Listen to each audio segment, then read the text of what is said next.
Welcome to part 20 of the XC restoration, and in this chapter we say thanks very much to Mark for donating this lovely interior light, and this is in better nick than the one I had originally.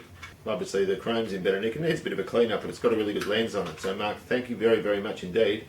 He came over, dropped this off. I think he was here for about half an hour or something. We had a good old chat. We've got similar interest, obviously, in cars, so it's all good. So again, Mark, thanks very much. Now, I wasn't sure whether to call this part 20 or part 2 of the Cleveland rebuild. Now, I wanted to get the rotating assembly in this chapter, but didn't happen.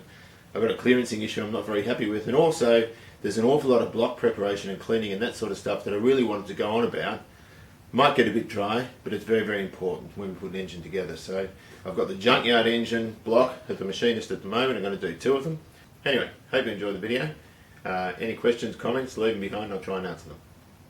Right, I'm about to go to the engine builder, and I'm taking absolutely everything to be hot tanked, including front end parts as well, and stub axles. And given the condition, these ones here, given the condition of the front end when I got the car, I don't trust anything, so I want to get them cleaned and crack tested as well. So whatever they tell me they can't do or they won't do, I'll just bring back, but I'm going to try my luck and see if I can get most of this stuff done. Well, we'll see what he says about this little lot. We haven't got the fan there. I mean, he might tell me to get nicked with that in the radiator thing, but it just means they don't have to clean them up. They can just dip them and then I can just paint them. It just makes it easier, that's all. I'm being lazy doing it this way. That's a bit there that I want to spot weld into the sum for Baffle. Both of these are 302 sums. I think the 351s had those. Every 351 I've pulled apart had one like that, and the 302s have been empty, but anyway, see what he says.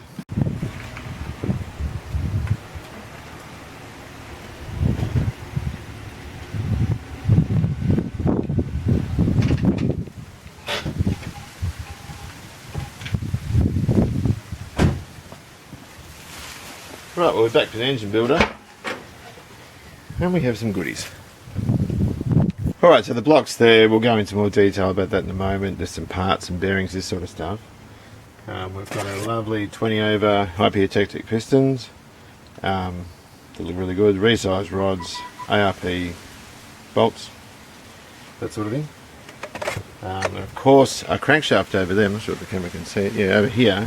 Well, that looks lovely and clean. It's all been machined now and bored 20,000s. It's got new camshaft bearings in it, but the wash plug at the back hasn't been put in, so he supplied that so I can put it in. But before we clean it, we have to clean it with soapy water, of course, and make sure there's no embedded grit or engine machining nonsense in the bores. But before we do any of that, we have to get a camshaft. I haven't got that yet. And dummy fit it just to make sure it rotates properly. And he's left a message there on a tag to make sure that's done, because obviously we need to make sure that's all kosher before we can start building it. And I also need a gasket set too. And you can see it's all lovely and machined on the decks. They're not zero decked, I think I mentioned that before, because I didn't want to max the block out. So there'll still be a bit of gap between, or a bit of clearance between the top of the piston where the deck is. I don't like maxing blocks out. I just wanted to take what was necessary, which was the reason we only went to 20, not the more common 30. And going to 20 is actually dearer than 30 because pistons are more expensive, they're harder to get. And of course I managed to get those, or the builder managed to get those high piezoelectric, so that's all good. But that's all machined square with the centerline of the crank, and we're almost there, we're almost ready to start building it. But we're not quite ready to build it yet, so I'm going to put it in a garbage bag. These are council bin ones, the big 240 litre ones. Always use a new one. And we can wrap it up and keep it clean. And of course, that way, in a windy garage and that sort of thing, that way it'll keep that in much better state of repair and looking fresh. It'll stop condensation, or at least it'll stop it rusting and anything blowing on top of it. And I'm just going to tie the back off over here.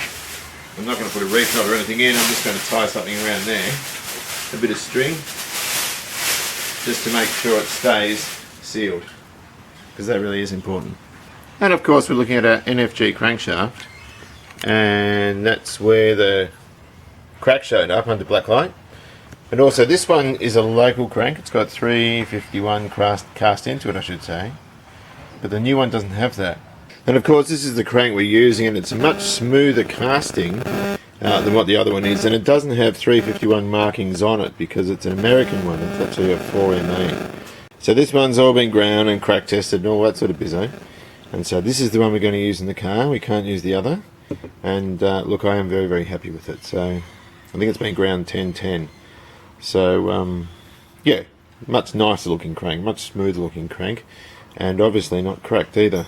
Now I was very disappointed with this crank because it's never been ground before, and I had high hopes for it, but I've never seen a 4MA or a 4MAB and a standard Aussie crank together, but they do feel a lot rougher in the casting.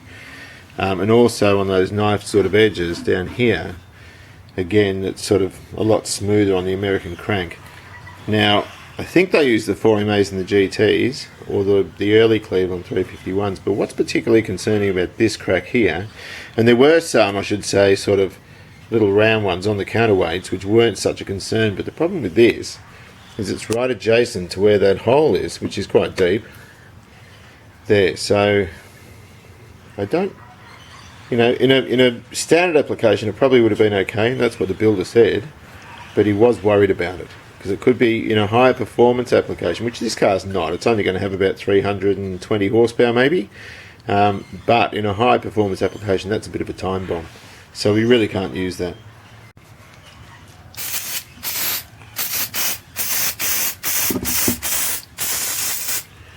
Just give it a bit of a lube just so it doesn't corrode, just to safeguard it for now until I'm ready to put it in. Well, I've sort of persevered and I've taken this thermocline apart, and you can see here under there the housing, this top housing's knackered. I actually had to cut that bolt off, and don't forget also I need to use these breather stacks. This is knackered, I can't do anything with this. It is absolutely kahuned, and you can see just how corroded and just it's buggered. I can't do anything with it. What I can use, I can keep the floats and the little pins for the floats, and there was something else I saw on here I wanted, I can't remember what that was, but the rest of it's pretty, oh yeah, that's right, these jets here, so I can you know, keep those, and you know, whatever, it doesn't matter. The Bakelite part is actually in brilliant condition. I just thought that was a crack there, but that's where that baffle goes. This is in really good nick. It's dirty, but it's in good nick, and that's really, really good to keep. So that's pretty good. I'm happy with that.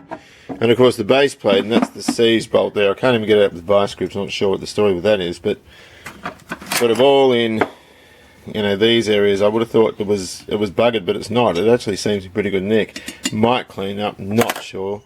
Not even sure I'll bother using it, but it's the one that has the number for the 5.8 engine, so I don't know, it doesn't matter. Look, this was $30. It's turned out to fizzle a little bit. There are some spare parts I can use, and of course that bit there, but not just that, I can get all this stuff plated, and I've got a lot of it bagged now, so that when I get it back I can assemble that one and it can look really, really good.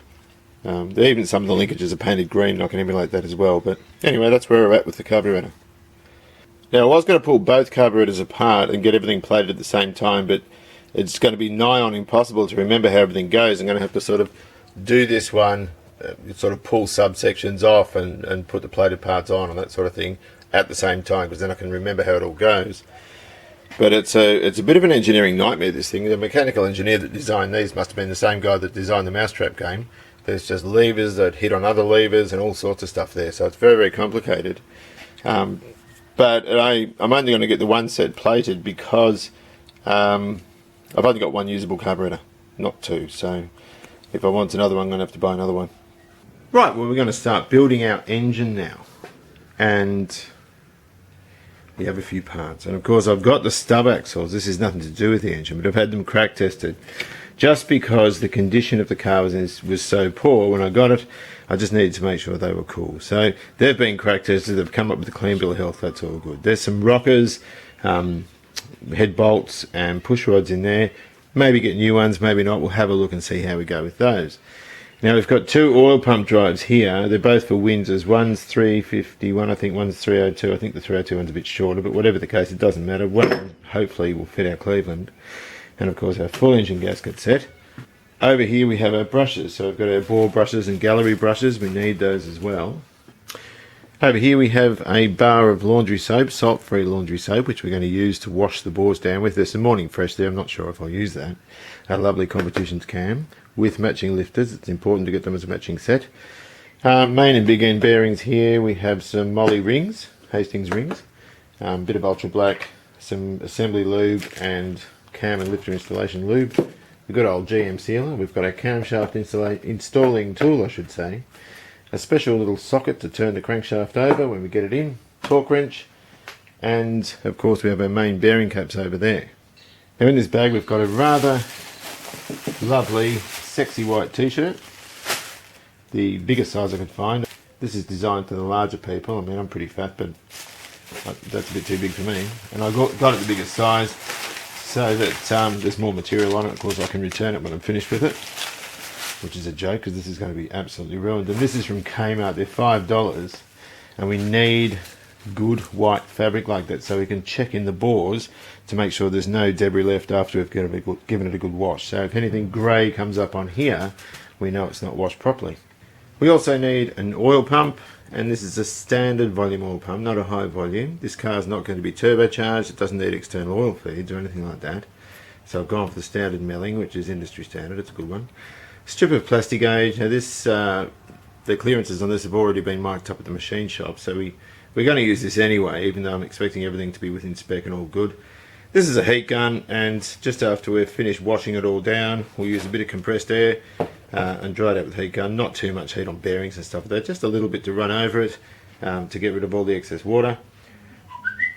And there's a message. And also, another thing you should think about buying before you assemble an engine are some chips and chocolate and soft drink and a movie for your children, because you don't want them coming out yelling at dad and all this sort of stuff while you're trying to measure things up. And so it's important on a to do this on a still day. We're not in an engine reconditioning room. Here they come now, I don't believe it. We're not in an engine reconditioning room, so we need a nice still environment because we haven't got the cleanliness that an engine reconditioning room will offer. And we want to take the phone off the hook, put the mobile inside, shut the garage door, and have our attention not diverted by anything. So for the moment we're just washing the block and preparing it, so it's not so important in terms of concentration, but when we put it together it needs to be perfect. Is that you, Rosie? Okay, so the first thing we want to do is take a look at our camshaft. We've got our spec card there, which we need. Might leave that lying on here so we don't scratch it or anything. Right, so we'll take our camshaft out, and it's got a little instruction thing on it, so I'll cut that off. And I'll leave it on the cardboard. I don't want this scratched or marked up.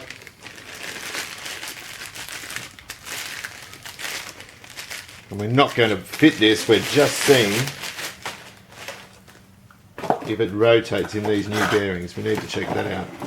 So I'm just going to put the handle on it. It just aids fitting a little bit better. It's just a handle designed specifically for this sort of thing. And you can just screw that in the bottom or in the front. And that way we've got a nice purchase on it. And so I'm going to lubricate these just with normal engine oil. I've just got normal engine oil in here, so we'll lubricate those and give it a trial fit in the block, make sure it rotates properly, and then we can start washing the block. Alright, so we've lubricated our cam and their bearings, and its bearings, and I'm just going really gently. We don't want to chip anything, we don't want to cause any damage at all. Okay, and you can see there, that's lovely and free. So we know now that our engine block can be washed down. It's not binding, it's turning very freely, and it's exactly the way it's meant to be. So that's cool. I can take that out again, repackage the camshaft, and get all the stuff ready to wash the block. Now this looks absolutely spotless and clean, but in fact it's very, very dirty. And I'll show you what I'm talking about with this nice clean piece of rag. If I just wipe that in the bore, we've got all that grey stuff there. And if we put the engine together with this in here, it'll start and run and do everything it's meant to do, but it'll also wear out extremely quickly. So we need to get rid of all that machining debris, if you like, and make it so whenever we wipe the bore with this nice clean piece of rag, it comes out just as clean. And we're just using our soapy water with a bore brush. Probably wouldn't hurt to go this way so you can get into the longitudinal lines of the honing. But this will clean it up. I'm about to buy a new camera, so hopefully it gives a better resolution than this one. Let's have a bit of a sticky. That's only a little bit, but already it's clean. Now the biggest, gee, that is clean. There's a tiny bit there. We'll keep going a little bit. But what we need to do after this is dry that out and spray it with CRC just to stop it rusting, because it will rust before our eyes.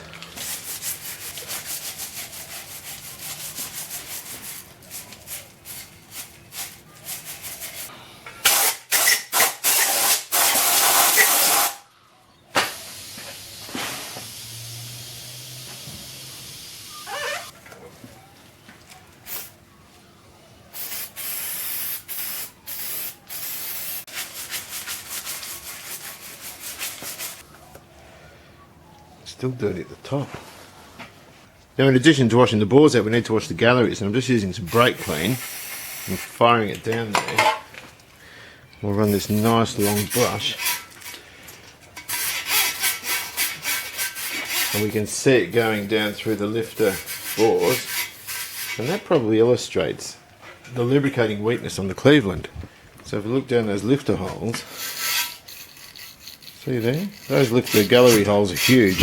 There's an obstruction in the centre, so I might go for a slightly bigger brush just on this outside part here to really scrub it out.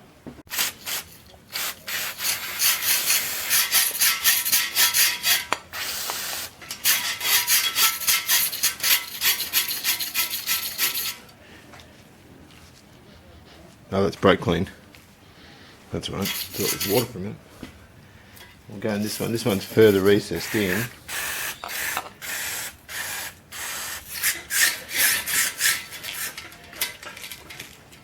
Oh, straight.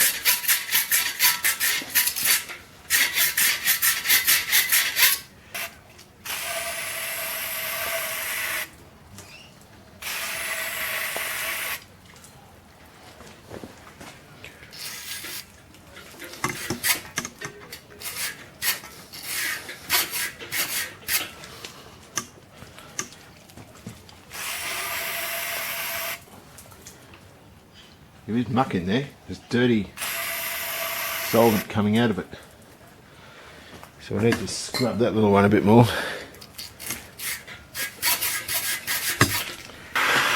This is probably a bit silly, but I'm just going around with the heat gun, getting rid of any excess moisture.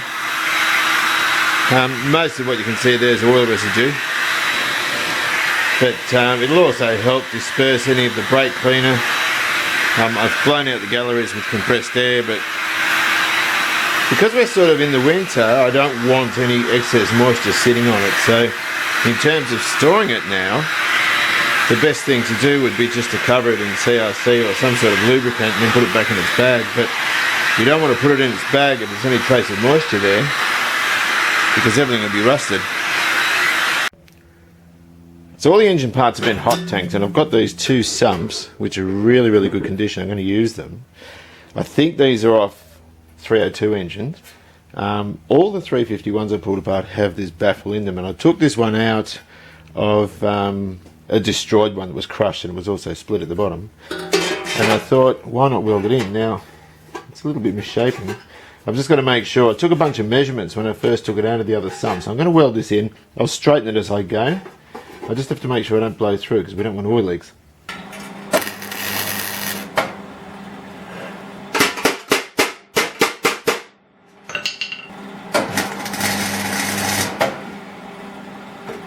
So I've got the sumps and rocker covers on the left hand side. They're all sort of painted and etched just to protect them from rusting. The ones on the right here are the ones off the junkyard 302, and they had red paint on them. It looked alright.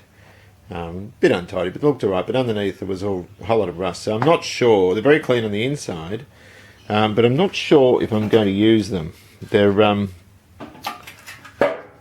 not that good, and look, at the end of the day, what I can do with them is cut a long slot in, and then I can mark the push rods with a marker, obviously, and watch to see if they're rotating when we test the engine. So I might resign them to that and get another pair, but I've just put them in deoxidine for now. They're not very good, so I'm not sure that I'll use them. Right, so getting back to the engine block, we've given it a clean. There is another process I want to do, or sort of get involved in, and that's washing out the boards with thinner. Now we've washed it out with soap and water, and they do look lovely and clean. But the last process we need to do is wash it with thinners, because I'm told by the engine builder that if you get them spotless with soap and water, they rust before your eyes, and I know that's true because I've actually seen it. And so this way you get them virtually clean. I'll just get all that. I sprayed it with CRC, I ran out of time yesterday.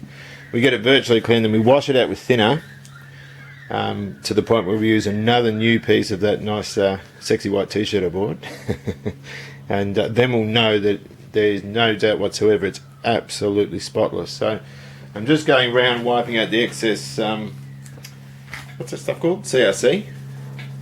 Because I didn't want to put it back in the bag last night with any trace of moisture, because I would have come out this morning and found a ton of surface rust, and we don't want that, that's our enemy. So it looks lovely, it looks nice and clean. This rag's not that clean, it's a bit dirty, but it's alright to just wipe out the excess. Now we'll get the thinner out and we'll start cleaning it again. We're just using GP thinners, which is what I use to paint the car. And we just give it a nice big wipe on the bores, and they're coming out beautifully.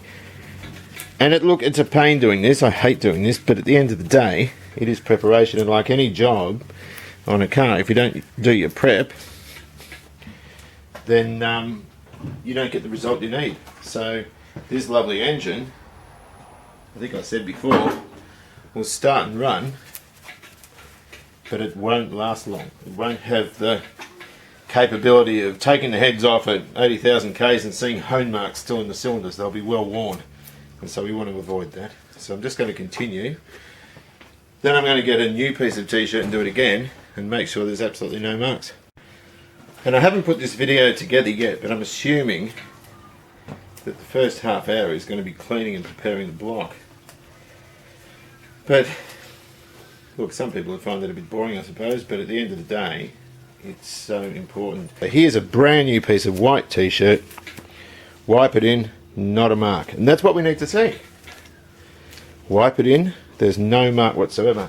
And so I'm going to go around the cylinders again and check them to make sure I don't see the slightest bit of discoloration. And I reckon I've got it now. There's not a single mark on there. And so what we'll do, yep, not a thing, that's cool.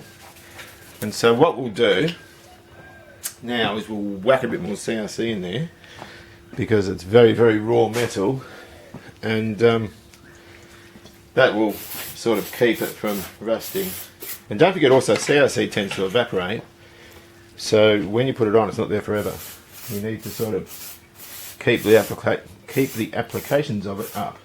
So we've got our oil gallery plugs in. There's 5 on a Cleveland. There's 2 here, 1 right under there, and that often gets forgotten about. 1 next to where the fuel filter goes, or 1 next to where the fuel pump goes, and there's 2 up the back. So there are 5 of them. Now the recommended seal for these is liquid Teflon, and I got all my machine work done at Speedworks in Ringwood, and that's what they've recommended. I've always used Teflon tape, but they said there was a very good reason why they said not to. I just don't recall what that was. So now what we've got to do is clearance the crank. Because we finally put that in, although I have forgotten to fit this, the Welsh plug for the back of the cam, which was stupid because it means I've got to take all this off again, but I might do it last. I don't know if it's orthodox to do that, but I need to put that in.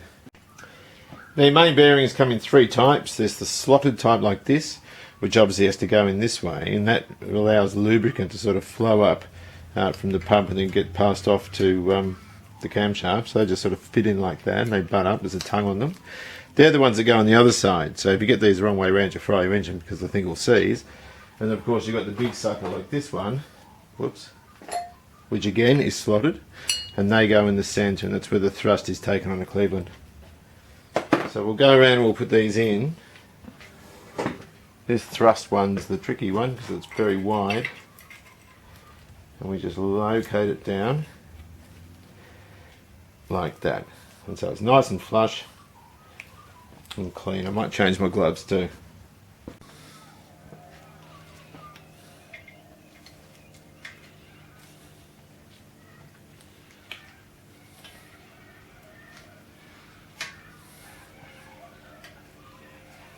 Just got to make sure they're really flush. They'll sort of even themselves out as we put the caps on anyway. But I'm just going to put the crank in, but I'm not putting the rear main or anything in yet, and I'm not lubricating anything. So we've got all of these in the, listen to those birds, all of these in the right thing, or in the right orientation. They've all got the slots in, so it all can get through to all of them. I'll drop the crank in now, and we'll put the caps on and see where that gets us. Rather lovely 4MA. I'm going to be so bloody careful. Well, here we've got our plastic gauge. This is actually broken, this one. And we're just putting a little thread of it on each journal.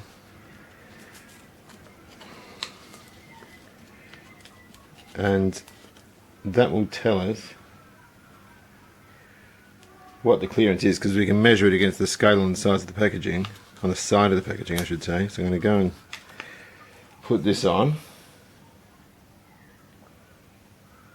And that's the reason we need to have it dry, so we have a very good representation of what the actual clearance is. I think the maximum allowable is 3,000s, but we want under that because it's new, so we want 1.5 maybe. I think the ideal tolerance is between 1 and 2,000s. Anyway, we've got all those little threads on, so we'll get the caps and we'll stick those on. Just putting a tiny bit of oil on the threads. We don't want too much because we don't want it locking up in there, but just to enable it to just spin nice and easily down. And then of course we'll torque them up in 3 stages. And so the center one sat up a little bit, so you can't tap them. These ones you can just push down and they'll right themselves, they'll even themselves out. But the center one didn't, but you can't touch them, you can't tap them because they'll burr, so you just have to keep persevering, taking them out and putting them in until you get them absolutely right.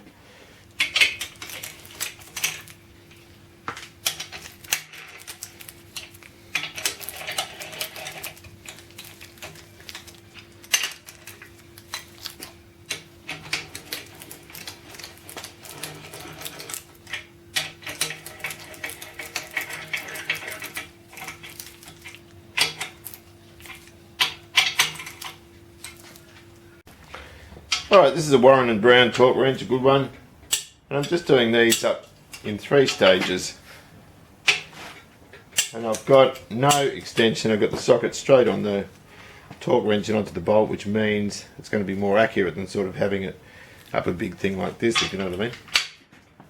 So I'm at 70 foot-pounds now.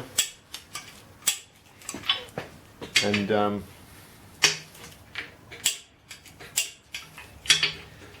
then we go to 95. It's between 95 and 105. And then we can take these off and have a bit of a look.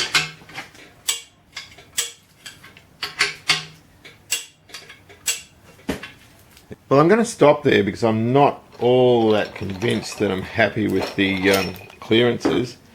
I'm coming up with 2,000s, and the manual states that the ideal is sort of 1 to 1,500 clearance, 2 to sort of, or between 1 and 2.5 is allowable. Now, I don't know.